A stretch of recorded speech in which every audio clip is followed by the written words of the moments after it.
এবারে দেখব আজকের সংবাদপত্র নিয়ে আমাদের নিয়মিত আয়োজন পত্রিকার পাতায়।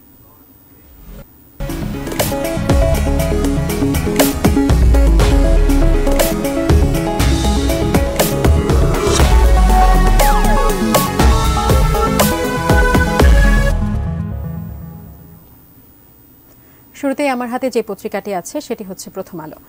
প্রথম আলোতে নিয়োগ পরীক্ষায় প্রশ্নপত্র ফাঁসের বিষয়টি নিয়ে তারা বড় আকারে একটি শিরোনাম প্রকাশ করেছে, যেখানে বলা হয়েছে চাকরির প্রশ্নপত্র ফাঁসে তারা জড়িত জানত পিএসসি।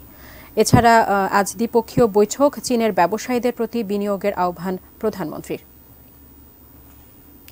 এবার যাচ্ছি সমকালে।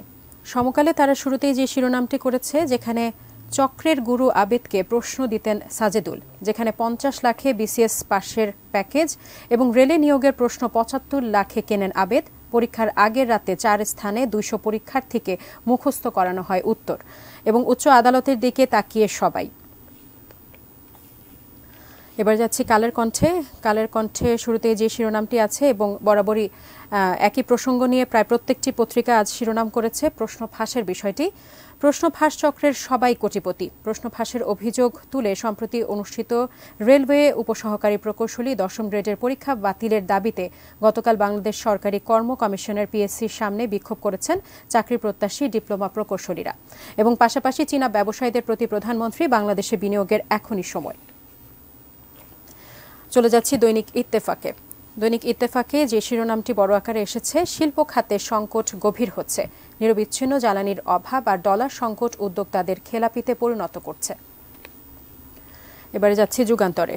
যুগান্তরে শুরুতে যে শিরোনামটি আছে, কোটা সংস্কার আন্দোলনে আজকের কর্মসূচি সকাল সন্ধ্যা বাংলা ব্লকেড, এবং পাশাপাশি চীনা ব্যবসায়ীদের প্রধানমন্ত্রী বাংলাদেশে বিনিয়োগের এখন উপযুক্ত সময়, এবং যুক্তরাজ্যে নগর মন্ত্রী হলেন টিউলিপ সিদ্দিক। যাচ্ছে বাংলাদেশ প্রতিদিনে। বাংলাদেশ প্রতিদিনে শুরুতে যে শিরোনামটি আছে, আবেদ আলীদের স্বীকারোক্তি, প্রশ্ন ফাঁস কেলেঙ্কারিতে কারাগারে 17, পলাতক 14, ব্যাংক হিসাব ফ্রিজ 3 দিনের, 5 জনকে বরখাস্ত পিএসসির তদন্ত কমিটি। দৈনিক কালবেলা।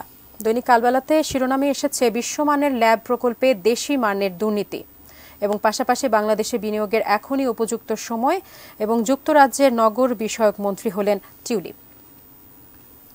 দেশ রূপান্তরে যাব। দেশ রূপান্তরে তারা শিরোনাম করেছে 1.5 লাখের প্রিন্টার 15 লাখ, এবং কাগজপত্র প্রিন্ট করার জন্য একটি লেজার প্রিন্টার 15,59,000 টাকা দিয়ে কিনেছে পল্লী বিদ্যুতায়ন বোর্ড, অথচ বাজারে একই মানের প্রিন্টারের দাম সর্বোচ্চ 1,60,000 টাকা।